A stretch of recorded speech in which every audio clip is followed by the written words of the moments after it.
Thank you very much. Great discussion, guys. All right, don't move. We've got probably our best presentation of the day coming up, and I just want to take a second to mention a few words about our speaker. Elisabeth Brinton, we've done work with her in some of her previous roles, and is really just an excellent speaker, and I would consider her a true visionary for this industry. In many of her ideas, and she has spent time both in the IT world and the electric utility world, on the vendor side, on the utility side, and has recently been named to the executive team at PG&E as their VP of Corporate Strategy. So I'm very happy to have Elisabeth here to share some of her thoughts. Thanks for being here, Elisabeth. Super. Thanks, Rick, very much, and good afternoon, everybody. So it's always an interesting time slot in the afternoon. Everyone's a little sleepy, maybe ready for a nap. So I have a question for you to kick this off before I dive into my comments. What do you think is one of the biggest grand challenges facing our planet today? Anybody? Yes? Climate change. Climate change, exactly. And any other grand challenges? Yeah, well, exactly. Affordable energy or cheap energy. Yep. Water. Yes. Water. Yes. Water. Yes. Population growth. Yes. That's right. That's right. So those. Okay. One more. Better schools in California. Well, that's true. Well, but that touches on as our population grows and as we have more demands and needs. There's an intersection between all of these grand challenges, and a lot of people have asked me, Elisabeth, why did I go back from Silicon Valley, where I was the EVP of operations of a really cool startup? Why did I go back into the utility sector? Why am I doing this? And the answer really lies in those global grand challenges, because the ubiquity, the necessity for affordable, reliable energy, the need to solve climate change in a way that's practical, that still enables human beings to have a quality of life, to have safety, to have education, the nexus between water and energy, all of these things, the nexus between energy, water, and food, energy, water, and clean air, all of these things are at the core and the center of our very society and ultimately our survival and our ability to thrive as human beings in a society. So with that context, I would lead with this proposition that the utility, which has an obligation to serve and is involved with figuring out how to solve and effectuate real meaningful progress towards each of these grand challenges, is why the utility is so important, and why, for me, this was the biggest, sexiest opportunity of all, because further in context, PG&E happens to be one of the largest utilities in the world, fourth largest in North America, second largest gas operation, and one of the cleanest, and you'll see I have a supply side mix later in my slides, one of the cleanest utilities today in terms of non-carbon emitting energy supply in the world. So it's an incredible opportunity to figure out how we move forward together.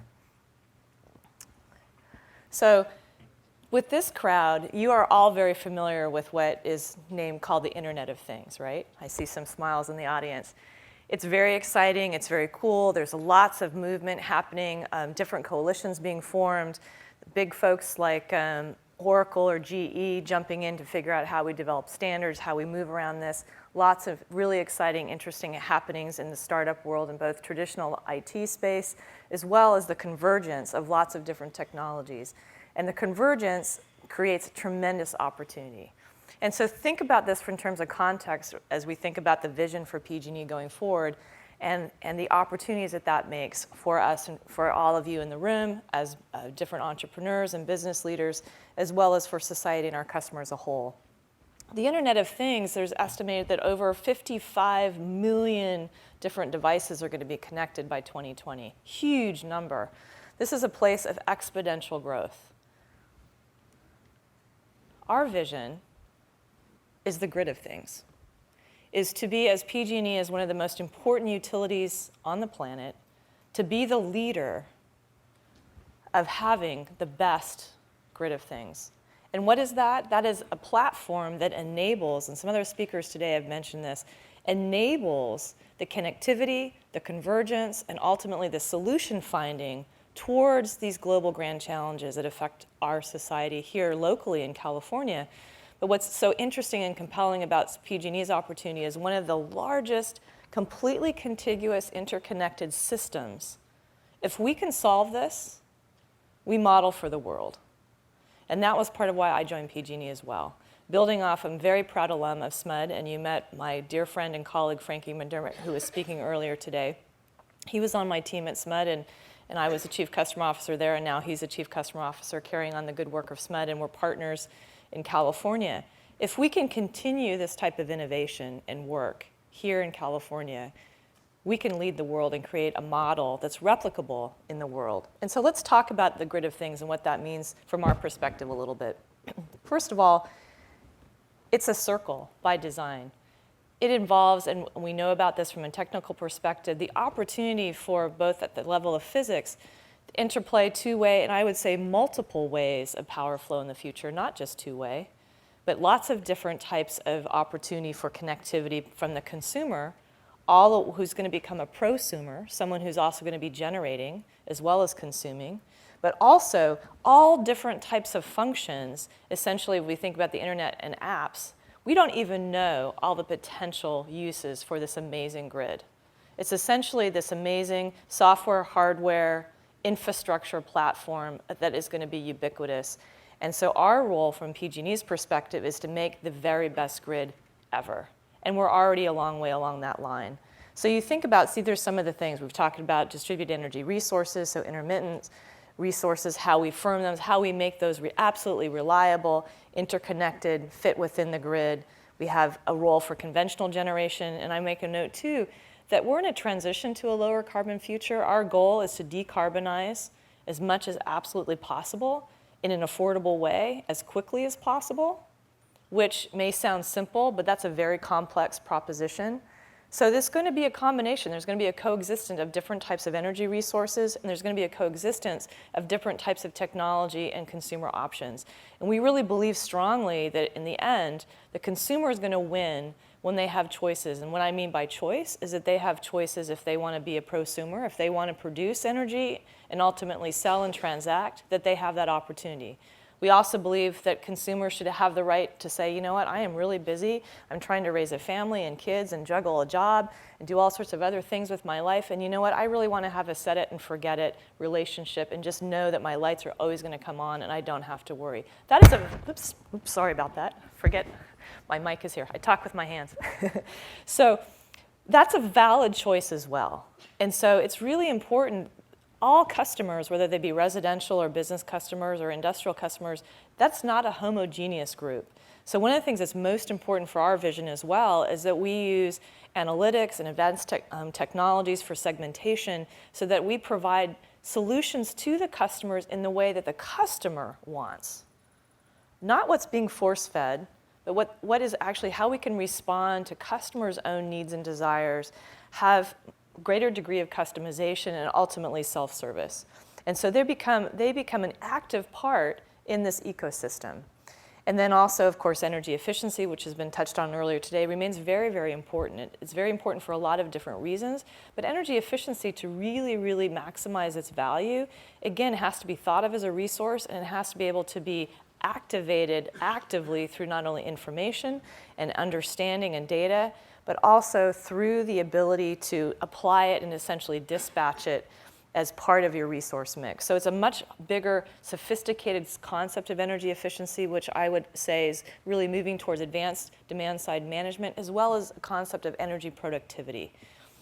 And then you see distributed storage. Really, distributed energy and distributed storage are beginning to coalesce together. They're beginning to converge as well with technology breakthroughs, especially lower voltage power electronics, and the addition of software as service model on top of both the software, on top of the storage as well as the DG. So again, part of what's really interesting that's happening is that rather than thinking about a particular technology in its own silo, we have the opportunity when we think about the grid of things to start thinking really in a systems way. And this is where there's so many incredibly interesting companies that are emerging that are starting to do just that, where they're realizing the real value is going to be how we combine rooftop PV with a really safe, affordable, local storage device that's right there in the home, combined with a software service application that a consumer can pick up on their smartphone. And these types of integration of energy management with what was previously separate technologies converging, that's where there begins to become real value and opportunity, not only for the consumer, but for the utility as well as a partner and as enabler with the grid. And then I mentioned traditional resources already, but that's really important. And it's important when we talk about cost and value, because the economics of all this has to make sense. And so base load firming resources that are clean, that are lower carbon, are going to remain a vital part of this energy mix. And so there's been conversation earlier today about the role of analytics in terms of real-time market trading as well as dispatch. That becomes very, very important. So again, from PG&E's vision, I'll get into some more detail in a minute, having all of these things harmonizing, working together in real time so that the system is actually working as a system in multiple dimensions, that's a big deal and it's very complex. But PG&E is posed to invest over $16.4 billion over the next several years in making our grid the grid of things and the very best one on the planet. And we're really proud that we're already well on our way. So this begins to drill down a little bit what we are doing now. So you can see here, there's a distribution control center automation. We are been able to consolidate our control center operations, and we've also been able to add through smart switching, self-healing devices like Flizzr technology, things on our grid, devices, monitoring, detection, and so forth that again work in system in consort with information technology to enable us to really have visualization and understanding and operating control over our grid. And today we've been primarily at this conference talking about electricity, but gas is equally important as an energy source as well. And these applications of smart technology on the gas side are incredibly important for PG&E as well. And so one of the things we've been able to do recently is really add this type of smart infrastructure to the gas grid as well. So things like smart pigging, which is essentially this really cool cylindrical device that goes through your gas pipeline, is able to sense and do leak detection and also be able to sense actually the state of play of a particular pipe in an automated fashion and be able to feed that in so you have real-time locational understanding of where the state of your infrastructure is. So this whole idea of asset health, whether it's on the poles and wires side or on the pipe side, is incredibly important and incredibly powerful. And all these things, when they begin to combine, that actually reduces costs for operations. And when you reduce operation costs, that can translate into better value for the consumer. So, and I have to tell a story. We had, those of you who are in the Bay Area, or you may have heard it on the national news, just a couple weeks ago, we had a 6.0 magnitude earthquake in our service territory up in Napa, California, in the heart of wine country. And because of the advancements of investment that PG&E has already made on our grid, both in terms of electric and gas, we were able to, in the case of a 6.0 magnitude earthquake that caused considerable property and physical damage, we had over 70,000 customers out. We were able to have 62,700 customers restored in a matter of 10 hours the same day, and the remaining entire 70,000, as long as they had actually a physical property with which to restore power safely to, we got 100% of all of those properties that were cleared restored within a 24-hour period by the next day on Monday.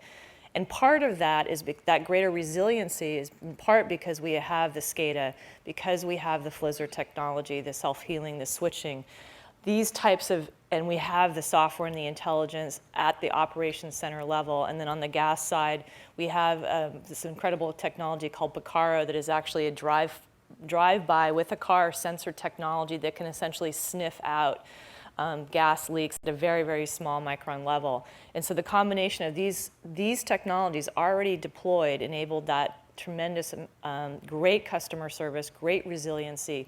So this is a good example of the value proposition for the grid. The customers, oops, sorry, did it again. The customers really, really, that's material to them. That matters, that level of reliability, where that here in an earthquake that's pretty scary, they were able to have that restoration quickly within that same day and within that same 24-hour period, and also feel comfortable that they were safe and know that they were safe. And so that's a really good example of how this technology is real. It's not theoretical, and it's not something that just is about dollars and cents. It's about quality of life and safety for human beings out in our communities. So in addition, up on the big transmission side, this is also where there's additional importance of asset management tools, visibility. This is also where we get into real-time market trading. We're doing some really interesting pilots up with the California Independent Systems Operator, the CAL-ISO. We also, going back down to the distribution layer, we're doing some active pilots right now, 2 large-scale utility-scale storage pilots right now, looking at how we can really put these things, integrate them into the grid and have that type of solution moving forward. So it's really about, in summary here, it's really about modernization, it's about automation, it's about integration and the convergence of different technologies coming together for a value proposition, not only for better operational efficiency, but ultimately the customer benefits from safety, reliability, resiliency, and better customer service, and ultimately better transparency into their electric service and supply and their gas service and supply. And so where we're going is going back to that ecosystem, that continuum. It really touches every single aspect of the utility value chain. So everything from the supply side and generation all the way through behind the meter solutions and options for our customers. And so actually I'm going to skip ahead for a minute. Come back to this thought in a second, in terms of where we're going, really, really big picture. But think of energy as an ecosystem. That's where we're looking at it. We're looking at how the grid adds value across the way. And one of the things I think about maybe a year or so ago, and Rick, it may have been at one of your conferences, there was a lot of conversation about, because of the additional deployment of solar PV and so forth, is the utility going to be disrupted? Are we going to go away? Our belief system is that no, we're not. That actually this disruption is positive. Change is always challenging, but it's actually very, very good, because ultimately, again, we see ourselves as this platform. We're the ultimate platform play. And if you think about investment and you think about different sectors of our economy, when you have a good platform play, that's a very, very good long-term investment decision. That's a very good long-term business plan. And this goes back all the way in history to things like the gold rush here in California. Who were some of the companies that were the biggest winners? Folks like Levi Strauss, who made the blue jeans for the miners. Things like, the mining equipment companies, those types of companies, infrastructure companies, all the way along, if you think about human history and society. So we're very, very strong and bullish on this whole notion of the fact that there's going to be positive coexistence. And our belief is that the more we can add value by investing in this grid, and the better value we can create for all the different types of businesses and technologies that are going to be coming along, as we create more value and enable those new technologies, some of which we don't even know yet, or some of them are still far in the lab, that is ultimately going to create better value for society and ultimately better value for the utility like PG&E. So yes, there are going to be business model adjustments and changes, but that's a good thing. That makes us a smarter and better utility, and ultimately that makes society stronger and better because there's different options for customers. So this, in terms of the future, these are some steps that we are already taking right now to move us forward in terms of our solutions. So we talked about energy storage, we talked about communication sensors, advanced operations and planning. It's really the intersection of information technology and operational technology. But this is a straight horizontal line, but again, going back to that big grid of things picture, this creates the ability to have the type of dynamic intercommunication and interoperability that is so important. And so part of how we get there is addressing standards. A speaker earlier today mentioned interoperability. That's really important. Also standards around goal setting of what we want this grid to look like. And that's where we can work with our regulators to have solutions around pricing, for example. As I mentioned, customers are not homogeneous. So people should be able to choose the types of services and pricing that makes most sense to them based on the types of technologies that they want to apply, the type of lifestyle that they want. So these are the types of positive, constructive business model changes, as it were, that the utility is working with our regulators here in California to encourage. And a lot of what's interesting is that now that we have the smart meter data, and we also have a real understanding of what our supply mix is and where we're going in terms of addressing climate change, we have the opportunity to have real data-driven conversations with policymakers in a positive way to start shaping different choices and different rates and pricing models and things in a way that we never have had before. And that's a really good thing, and everyone's going to benefit from that. So the digital utility. We've talked about, other speakers have talked about this quite a bit, but there's several points here that are really important in terms of thinking about how this works together. It's more than one particular solution. It's not a silver bullet. Again, it goes back to integration, integration, integration. How do we make we realize that this is a system. Utilities are very, very complex. How do we make these things work together? So those of you who have software or technology companies or analytics companies in this space, think about how your solution can actually work together with another side of the house. Because from a utility perspective, we're no longer simply thinking of, well, this is the T&D organization, or this is the IT organization, or the customer organization. To implement demand response, you have to look end to end across the entire utility in order to effectuate that and get the economic outcome and benefit for both the consumer as well as for the utility. So it's a very, very exciting time to be part of the business because we get to actually really think beyond silos, both in terms of technology or operational silos, and think through how we're going to really solve these problems. And all of these opportunities, such as, and demand response is one of my favorite because it really touches everything. It touches the supply, it touches the grid, touches the consumer, touches the markets. To really deliver demand response, you have to think in a systems way. You have to think about integration and how these different devices work together. And that's why we like the Internet of Things concept, because just by its terminology, you think about the internet, how it's bidirectional, how it's active, not passive, and how you get to use it in a customized way that meets your own needs. You all probably have your own favorite website. And you have, with those websites now, you can say, okay, you can put your preferences in, you can do these really interesting things that specifically meet your own needs, and then more and more now link up with your favorite device, whether it's a Fitbit, whether it's your smartphone, or all the different watches like Apple's announcing, and with all the different products that are coming in the future. Let's see here. I want to skip forward. These are just some cool pictures of things that are coming, but really emphasizing the fact of where we're going. These things are real. They're in the marketplace today. And so we see our future as really one of scale, as well as continuing to develop this interoperability and the connection so that your smart charging is connected to your renewables, which is connected to your home energy management, and really leveraging. That's where the value is going to live for both the consumer and the utility.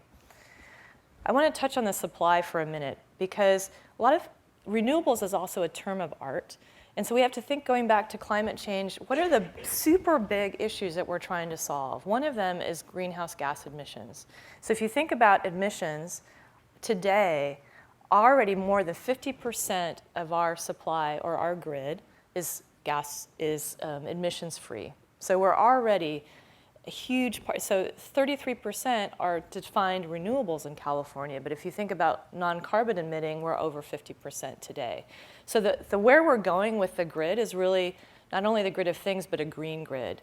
And so we see too that what we're doing as more consumers become prosumers and start to develop their own distributed generation and storage solutions that we partner with, we believe that the grid actually adds greater value to DG and to storage. For example, there's things that the grid provides, ancillary services we use in our world, but things like startup power, inrush current that you need to start up and do different things, the ability to actually balance both real energy and reactive capacity, being able to have more efficiency for your distributed generation asset. If it has any type of spinning mechanism, it keeps it going.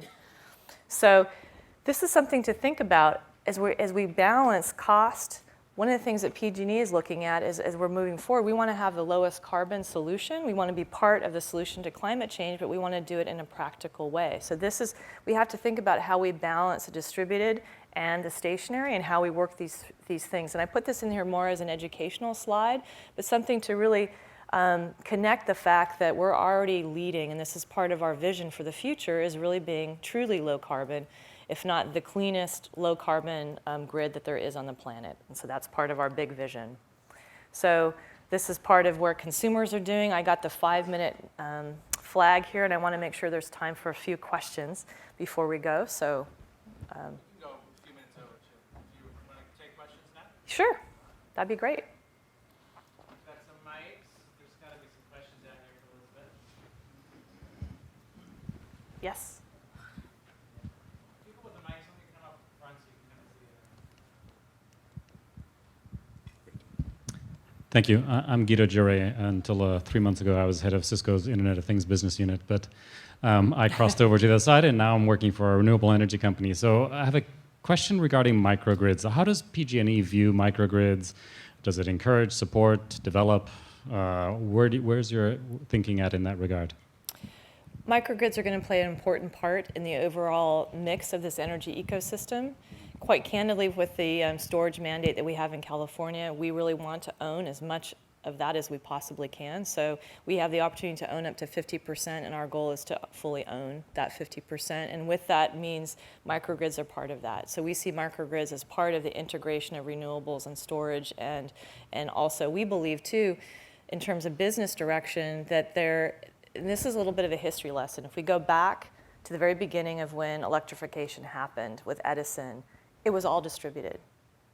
But the economics of that at scale, and that means the ubiquity of everybody, didn't pencil out. And so one of the things in terms of business is that economics still matter, not only at the tiny, tiny level of the individual household, but they matter in terms of society. And so we believe that, again, the grid of things, or this direction, enables, it adds value for individual developers and individual consumers or businesses that want to have a different combination of energy services, yet at the same time, as I just shared with the examples of how the grid adds value to individual distributed generation units, the same plays forth. If you think about the cost, the capital cost of developing, for example, a larger scale microgrid, it's quite expensive. And the cost curve, yes, individual items of technology are coming down, but still there's the question of, is that my core business? So if I am a large industrial or commercial customer or a business, is running a microgrid my core business? And so that's where economics play again. So we believe that our role will be whether we own it, or we want to own quite a bit ourselves, and that includes the microgrid concept and community renewables, community solar, so forth. We believe that actually provides the best value economically for both an individual customer, but also for society as a whole. So it's kind of taking a lesson from history. It's not really reinventing the wheel there, but it's really recognizing that economics play an important part. I saw a hand over here. Yes.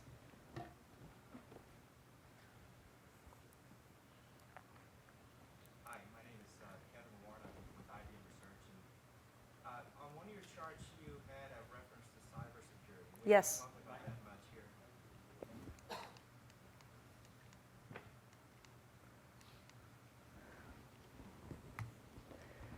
Did you have a specific question, or you just want me to talk about cyber? So as you're rolling out your grid, how does cybersecurity factor into the choices that you're making as things? It's a very good question, and it's vital. And one of the reasons why it is down there is not to mean that it's less important, but that it's absolutely part of the core platform that is vital to all of this discussion.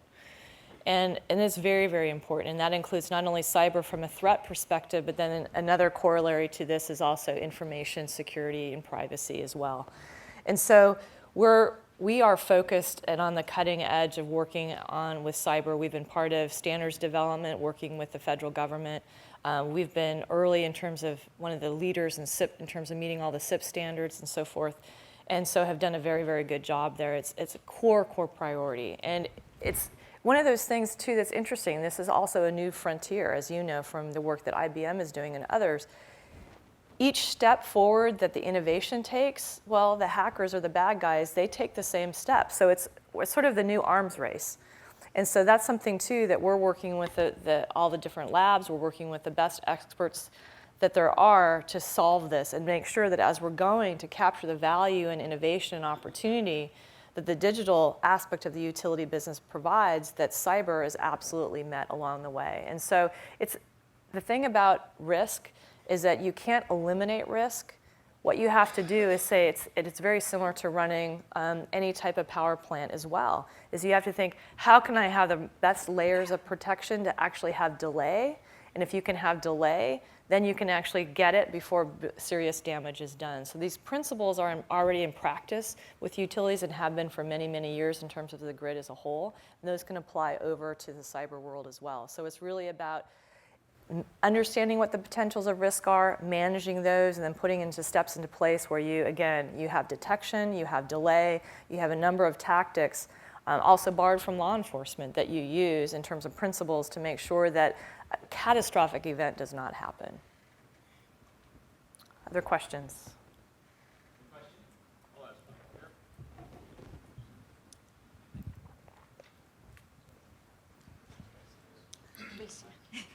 Trying to ask them as far apart physically as possible. Thanks for your talk, very interesting.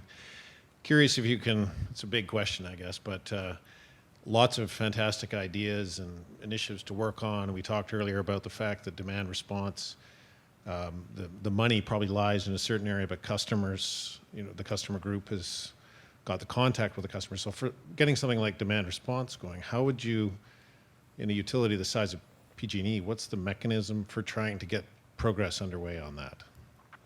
Well, it's similar to, actually, it's what when you think about any large organization, it's really, and someone made a comment earlier in one of the sessions that utilities didn't have the will. In terms of speaking for PG&E, we definitely do. And one of the reasons why I joined now at this time is the fact that PG&E has a very, very strong history of innovative programs, for example, going back to the very beginning of creating energy efficiency, all the way through some amazing pilots in terms of new technologies. That we have one of the highest penetrations of solar PV in the world on our grid, electric vehicles, same thing. So there's definitely a will there, so that's a starting point. There's definitely a commitment and a desire on behalf of the organization to continue to innovate. How we get it going is we're in the strategy formulation. We are I shouldn't say formulation because it's not from zero. It's building on this platform of already proven successes and programs and pilots, and then continuing to scale them up. And so part of the decision-making process that we have internally is when we do a pilot, and this goes back to our regulatory framework for those of you who may not be familiar, utilities in California, under the California PUC, we're able to do a lot of innovation in the form of a pilot. And when you do a pilot, that is with a subset of your customer group. And what the view is that mitigates risk and exposure in terms of the customers. And so when you're able to do those pilots and those findings, then we go back and we say, well, did the technology really work? Did the customer really benefit? Is there real value there? Is there a business case there? Is the technology that was used really ready for prime time? Is it really ready to scale? And Frankie McDermott mentioned this earlier in his talk, is that there's a lot of hype in the marketplace about technologies being really ready, and they're just not. They don't. One of the reasons we test and one of the reasons we pilot is because we love the concept. But until the concept is able to just withstand the abuses and the trials and the pushes of real life, and it has to be safe, that's only then can we really push it out to, in our case, the 15 million plus people that we have on our system. And so that's part of the process of what we go through is testing, piloting, and that's making sure, and then that's where for companies, it's really important too, if you want to do business with PG&E, that you can show in your case to us and through the procurement process that you have proof, that you have demonstrable evidence that your technology, your solution is actually working, and that it can scale up. And so solving the challenge of scale, and coming from software and from the Valley, scale is tricky. I mean, you can have an amazing solution that works in a particular niche. That's something that is really important to think about in terms of process and scale. And for us, we want to be able to continue to move rapidly.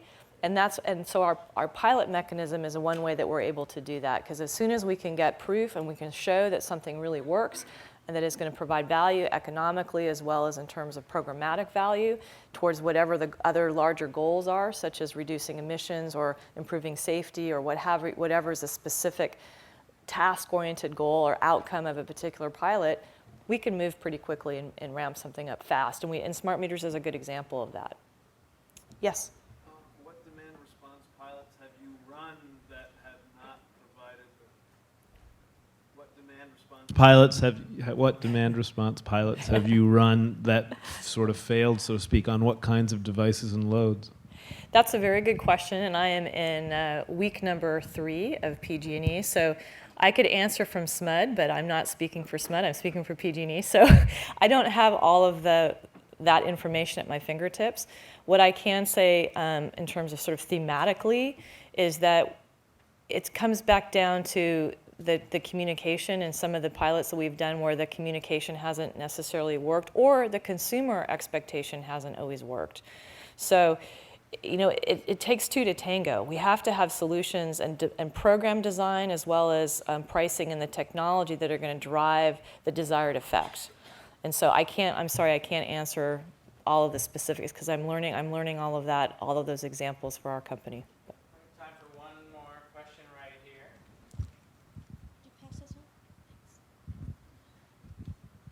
Hi, Elizabeth. Thanks for a great talk. I'm curious to know what, and I realize only 3 weeks of PG&E, but what is PG&E's vision of the sophisticated customer in your mind? What do you think?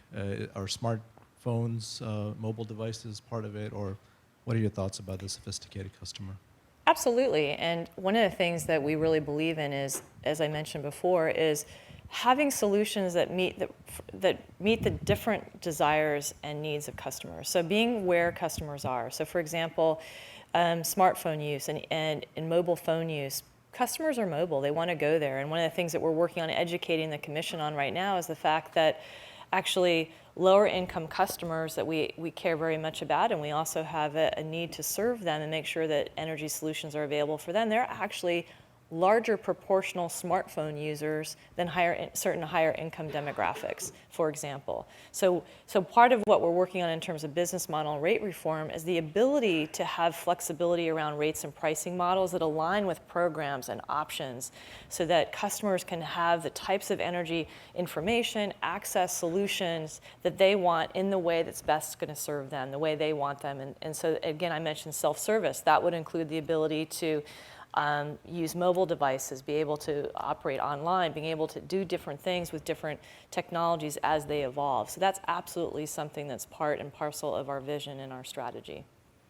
And I want to mention too, before I end, in terms of part of my role is not only strategy for the operating companies, the electric and gas utilities, which touch on all the topics we're talking about today, but also the unregulated holding company side of our business. And so when you think about the utility, and this is, again, the big picture, the biggest picture of what a utility is, it's a business. And as a business, by category, Wall Street is already rewarding and recognizing that this grid model of the regulated utility and the opportunity then to grow is very, very important. So if you think about a category on Wall Street, we are the 3rd highest performing category. First is healthcare, second is information technology, and third is utilities.